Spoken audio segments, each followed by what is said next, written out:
Pelo que eu conheço do movimento popular, muitos de vocês devem estar achando que isso daqui é um encontro frustrante, porque não tem quase ninguém. Na cabeça das pessoas, quando a gente organiza alguma manifestação que tem como objetivo provocar o governo, com denúncias, com críticas, a tendência da maior parte das pessoas, especialmente quando elas não estão acostumadas a participar de atos desse tipo, a tendência das pessoas é achar o seguinte: tem 1000 pessoas, então foi um sucesso. Não tem 1000 pessoas, não foi um sucesso. Não é bem assim. Vocês podem ter certeza que num governo megalomaníaco, autoritário, que passa a ideia da democracia, passa a ideia que só faz as coisas com participação popular e ouvindo a população, apenas no discurso, mas não na prática, este ato que vários de nós, não para mim, mas vários de nós, pode ser considerado um ato pequeno, ele é um ato importantíssimo. Porque cada pessoa que está indo ouvindo e passando por essa pracinha ou por essa rotatória, há de se perguntar mais lá na frente o que estava acontecendo ali. E de boca em boca, as pessoas vão acumulando questionamentos que elas no dia a dia, diante dos transtornos que essa obra sem planejamento criou para os moradores da região oceânica, ela acumula consciência que não é suficiente para ela fazer um ato de massa com 1000 pessoas, mas ela acumula consciência crítica de que se ela não tiver um mínimo de intervenção, essa obra vai transcorrer de acordo com a cabeça cartesiana de engenheiros. E eu estou muito tranquilo para falar, porque sou desta categoria profissional. Engenheiro não está preocupado obrigatoriamente com as pessoas. Engenheiro está preocupado em destruir e construir. Se isso atende os interesses das pessoas ou não, isso acaba sendo secundário para o engenheiro. Então o engenheiro precisa trabalhar, e arquiteto e aqueles que trabalham especialmente no serviço público, devem trabalhar para as pessoas. A população não tem obrigação de entender de engenharia, arquitetura, de trânsito ou de transporte. A população tem o direito de exigir que a sua vida não seja impactada pelos transtornos decorrentes de uma obra desse tipo. Nós fomos recentemente, Bruno sabe disso, que a gente discute isso na Câmara, Felipe, que deve estar acompanhando isso também, porque acompanha os assuntos da região oceânica. Nós fomos surpreendidos recentemente com uma notícia que o novo financiamento de 100 milhões de dólares para o projeto Região Oceânica Sustentável é ele que incluirá as 11 estações restantes entre a estação dos Bombeiros e a estação de Charitas. São 13 estações que compõem a chamada Transoceânica. Só que a Transoceânica em si, túnel e esta pista seletiva, já comeu 392 milhões da população de Niterói, que com seu IPTU e os seus impostos vai pagar isso durante os próximos anos. 2 décadas no mínimo, considerando a carência. Foi feito um empréstimo adicional de 100 milhões de dólares, o que dá outros 300 e tantos milhões, e aí cai ao queixo da gente. Nesse projeto, que foi assinado depois que Rodrigo ganhou a reeleição, o projeto foi assinado depois, porque o banco financiador não aceitava assiná-lo sem a garantia de que o prefeito que queria o empréstimo se reelegesse. Esse empréstimo foi assinado e aí a gente começa a saber para que serve o empréstimo. Independente da gente questionar no conteúdo aquilo que nós vamos pagar a mais por esse novo empréstimo. Renaturalização do Rio Jacaré. Quer dizer, a irresponsabilidade nossa, inclusive. Não adianta a gente dizer que não tínhamos consciência ambiental quando deixamos morrer o Rio Jacaré e agora vamos pagar os olhos da cara para devolver a vida a este rio, assim como outros rios da região. assim como as nossas lagoas. Eu tenho 66 anos e meu pai me trazia do centro da cidade para a região oceânica para pescar, para pegar camarão, para pescar no rio e na lagoa. Isso não tem mais hoje. Nós vamos pagar um alto preço para termos de volta algo que nós deveríamos. Então tem renaturalização do Rio Jacaré, ou revitalização do Rio Jacaré. Tarefa difícil e complicada, porque ao longo do tempo, agredindo o bom senso e as leis ambientais, construções com a vista grossa do governo foram feitas às margens do rio, e você não protege um rio sem a mata ciliar e sem as margens protegidas. Não é brincadeira, não é assim. Então não basta você retirar a concretagem do leito, que ele vai voltar a ter vida, e ter vida significa ter vida animal, ter flora e fauna. Mas tudo bem. Renaturalização, construção de ciclovias pela rua, faz parte dos 100 milhões de dólares. E aí, lá no meio, segundo o Axel, que é gerente maior da prefeitura desse projeto, 11 estações de BHS. Ora, se esse empréstimo fosse questionado pelo prefeito, diferente daquele que foi eleito, que foi o Rodrigo, nós não teríamos, ao longo desses 9 quilômetros, não teríamos as estações? Teríamos estação de propaganda eleitoral no Bombeiro, e uma outra estação para propaganda eleitoral no catamarã de Charitas, e nada no meio? E nada no meio? Então, na verdade, tivemos uma obra, essa transoceânica, entregue ao articulador da Lava Jato, ao articulador dos empreiteiros que distribuía as obras da Lava Jato, Ricardo Pessoa, amigo do Rodrigo, até a hora que foi preso, porque já está preso em Curitiba há muito tempo, e o Rodrigo não teve nem a gentileza e a solidariedade de levar uma caixinha de bombom para ele na cadeia em Curitiba. Assim como o Rodrigo não é solidário, é ingrato, e não levou até agora para Sérgio Cabral uma caixinha de bombom na cadeia. Talvez porque tenha medo de indo lá não sair. Porque mais dia menos dia, relações promíscuas que os governantes de plantão têm com as empreiteiras, e o que a Lava Jato tem como pano de fundo e positivo para a sociedade brasileira, é entender que as empresas, independentemente do conhecimento e do saber que elas acumulam, ou elas estão a serviço da sociedade e não dos governos, ou elas não prestam para nada. Não me interessa, por exemplo, que na obra, na licitação da Transoceânica, túnel e esta pista, quem ganhou a licitação ganhou sem nenhum concorrente, no regime diferenciado de contratação que foi utilizado para justificar o afrouxamento dos critérios de licitação que viabilizam a aceleração, ou que viabilizaram a aceleração das obras das Olimpíadas e da Copa do Mundo de 2014. E agora nós estamos vendo o quanto esse processo de afrouxamento das condições para a construção das obras da Olimpíada e da Copa do Mundo, agora, tardiamente, o Tribunal de Contas do Estado está descobrindo que teve roubalheira. Só agora está descobrindo que teve roubalheira no Maracanã e teve roubalheira nas obras da Olimpíadas, com processos de licitação acelerados, do mesmo tipo de processo de licitação que foi usado para dar, sem concorrência efetiva, esta obra.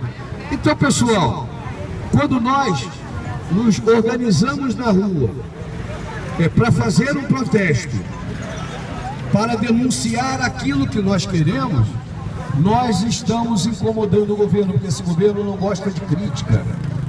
Nós estamos numa Câmara de 21 vereadores. 21 vereadores. A gente conta nos dedos de uma das mãos os vereadores que têm um mínimo de preocupação com as demandas da sociedade.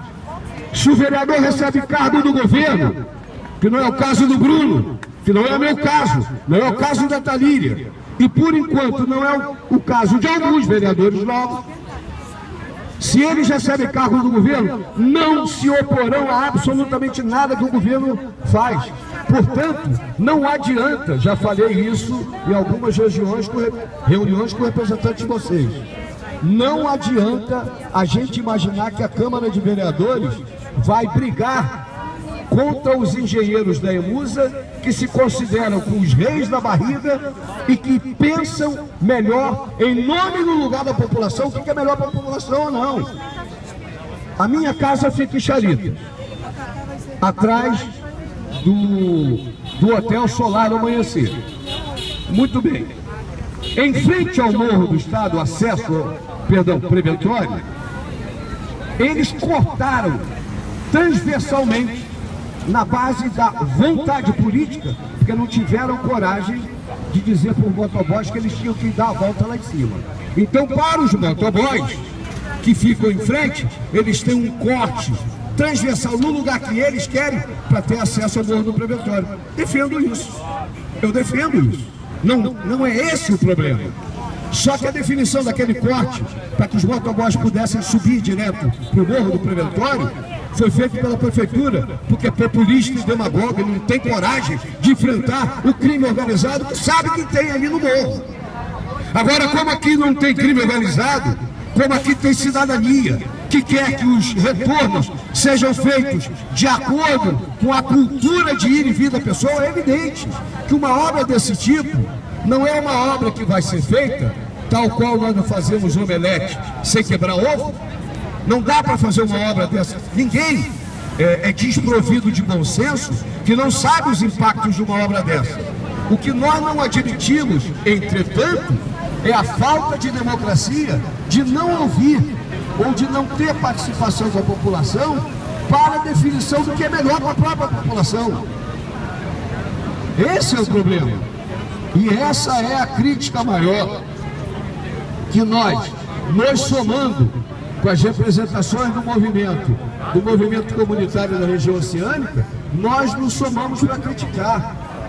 Eu não sei obrigatoriamente sozinho, na prancheta do meu gabinete com ar-condicionado, eu não sei o que é melhor para a população, sei que eu ouço a população. Então não dá para fazer uma obra desta magnitude, deste impacto, como aconteceu até agora, sem ouvir a população. Pois bem, na Associação de Moradores do bairro Monte Lindo, onde a minha casa fica, tem 60 casas. Do lado tem um hotel, que é o Solar Amanhecer. Do lado do hotel tem um prédio com vários apartamentos. Depois tem um lugar onde os namorados e namoradas namoram, que é o Motel Sandal. Atrás do Motel Sandal tem condomínios na encosta do morro.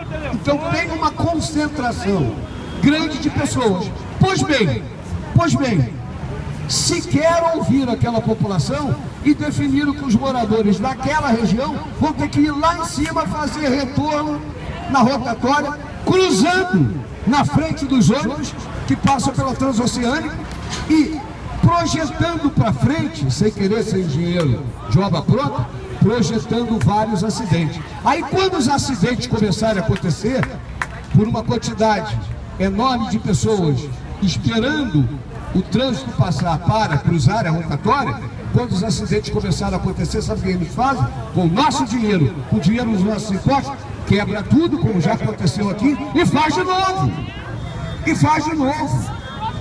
Essa é a discussão. Cada hora, no projeto da Transoceânica, cada hora nós vemos uma explicação que é absolutamente casuística do porquê que as coisas estão acontecendo.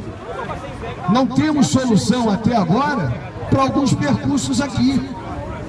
E estão pegando recursos adicionais do novo empréstimo para promover as desapropriações que só agora eles viram que teriam que fazer. Como é que a gente vai fazer ou administrar as duas pistas do BHS, mais as pistas que tem à esquerda e à direita desse corredor, sem que a gente faça em alguns trechos desapropriações necessárias? Portanto, pessoal, o que eu queria sinceramente pedir a vocês é, em primeiro lugar, não acredite não acredite que a representação parlamentar, através de seus 21 vereadores, tem compromisso efetivo de fazer. Pode ser que no discurso até tenha, na prática, na hora de votar, vai fazer exatamente o que o governo quer. Então, para que os poucos vereadores que têm solidariedade incondicional com a vontade do povo, e outra coisa, eu não sou obrigado, até como engenheiro, não sou engenheiro civil, não sou obrigado a achar que tudo que o povo quer está correto, não. Não é essa a discussão.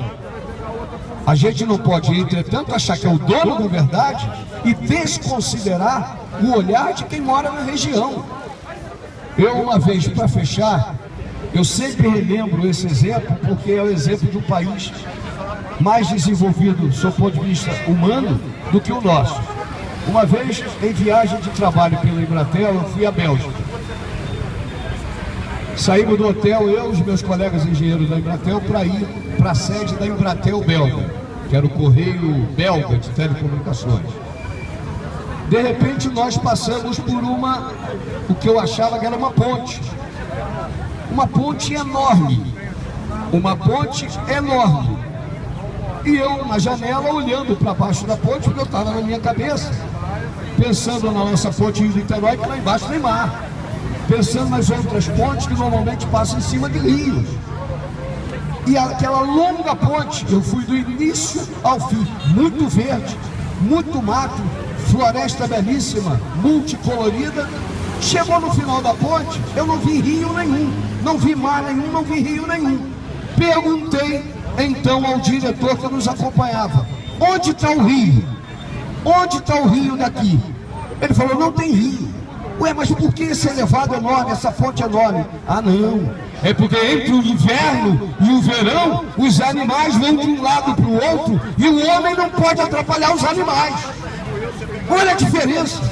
E eu tenho uma região envolvendo uma quantidade enorme de pessoas, uma região que cresce, enquanto o Niterói cresce em torno de 0,5%, região oceânica cresce anualmente 7%.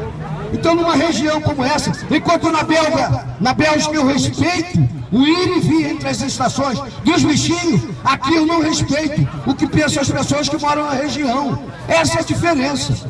A diferença entre um governo que diz que age democraticamente, que faz aquilo que o povo define. A prefeitura que queremos, tem um livro bonito. A prefeitura que queremos. Ele fez um livro para fazer propaganda dele, hein? A Niterói que queremos. Mas a Niterói que queremos é a Niterói que sai da cabeça dele, de maneira autocrática, autoritária, sem obrigatoriamente participação da população. Essa é a discussão que eu tenho que fazer. Portanto, vocês estão de parabéns. A gente não tem que se preocupar com a parcela da população que ainda não compreendeu a importância de estar aqui.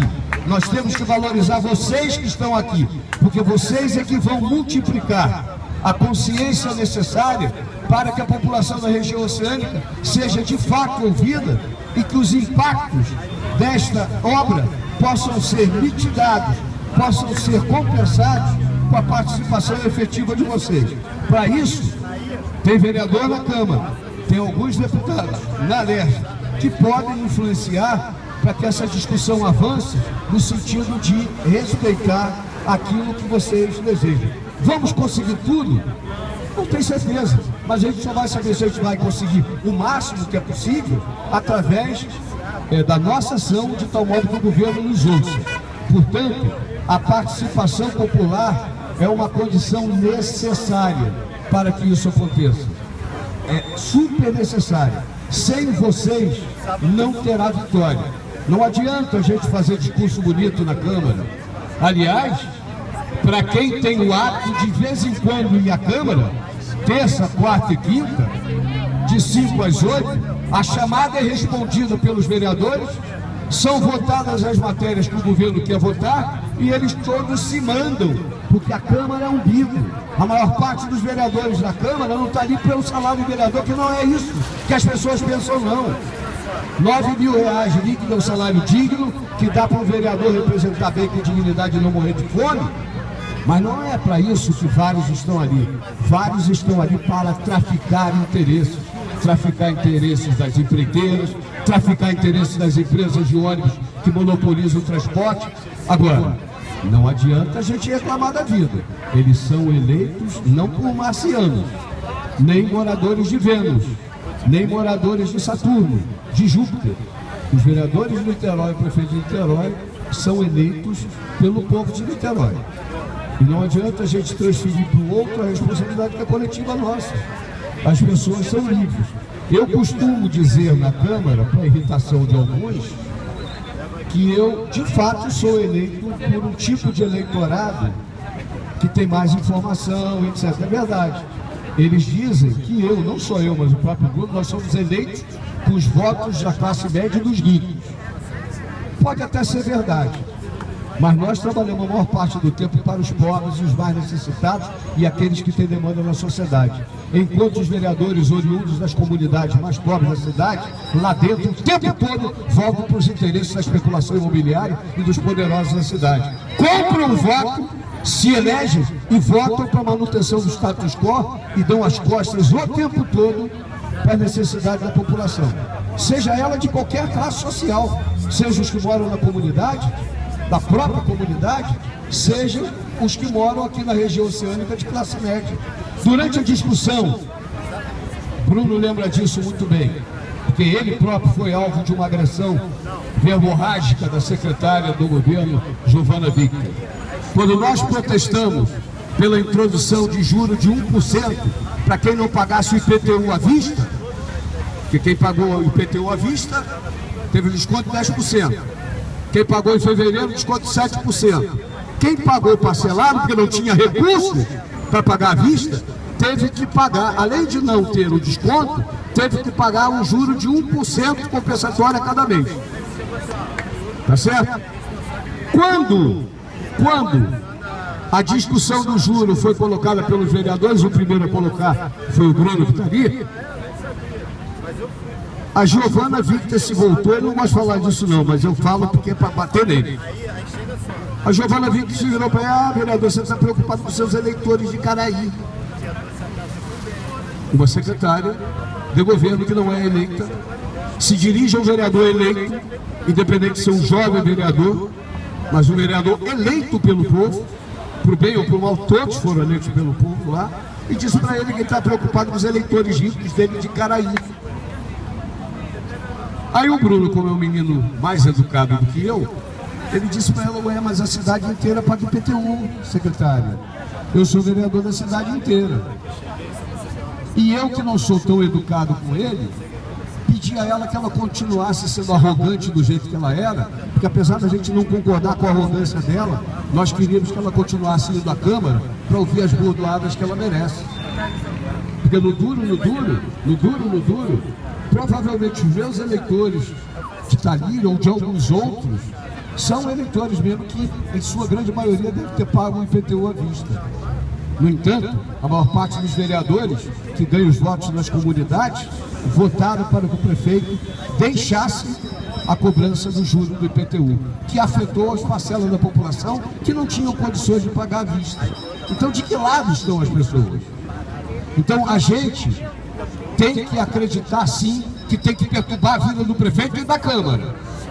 Mas se vitória houver nessa luta de vocês, por uma transoceânica adaptada às necessidades de ir e vir, às necessidades e os hábitos da população da região oceânica, desde guardado a segurança, não dá para você ter retorno toda hora, porque senão você provoca acidente, provoca parada intempestiva. Nós não temos área suficiente para fazer, como nas estradas, para fazer retornos com rotatórias grandes, seguras, mas na medida do possível, as vitórias que acontecerão aqui só acontecerão a partir da organização de vocês, mesmo os que têm essa quantidade de pessoas.